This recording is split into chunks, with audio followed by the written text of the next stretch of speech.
সমুদ্র ছিল উত্তাল, বিশাল এক জাহাজ এক প্রবল ঝড়ে পড়ে ছিন্ন ভিন্ন হয়ে গেল। জীবনের শেষ আশা হারিয়ে এক যাত্রী ঢেউয়ের সাথে ভেসে একাকী এসে পড়ল এক নির্জন দ্বীপে। জ্ঞান ফিরে পেয়ে সে প্রথমে মাথা নত করে আল্লাহর শুকরিয়া আদায় করলো। সে অন্তত বেঁচে আছে। প্রতিদিন সে সমুদ্র তীরে এসে বসে থাকতো, তাকিয়ে থাকতো দিগন্তে। হয়তো কোনো জাহাজ আসবে, তাকে নিয়ে যাবে। সে নিজেই নিজের জন্য ছোট্ট একটা ঘর বানালো, ফলমূল ও মাছ ধরে জীবন চালাতে শুরু করলো। একদিন খাবারের খোঁজে বনে গিয়ে ফেরার পর সে দেখে তার ছোট্ট ঘরটিতে আগুন লেগে গেছে। ধোঁয়ার কুণ্ডলি আকাশ ছুঁয়ে গেছে আর তার ঘর সম্পূর্ণ ছাই হয়ে গেছে।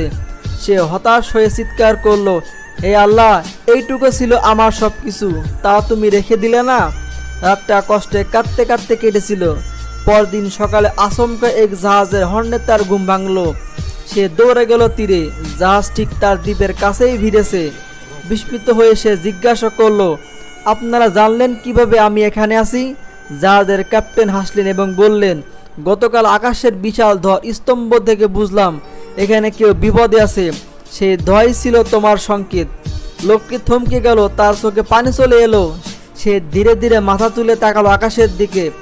সে বুঝতে পারলো যা সে ভেবেছিল ধ্বংস, তাই ছিল তার উদ্ধার হওয়ার শুরু।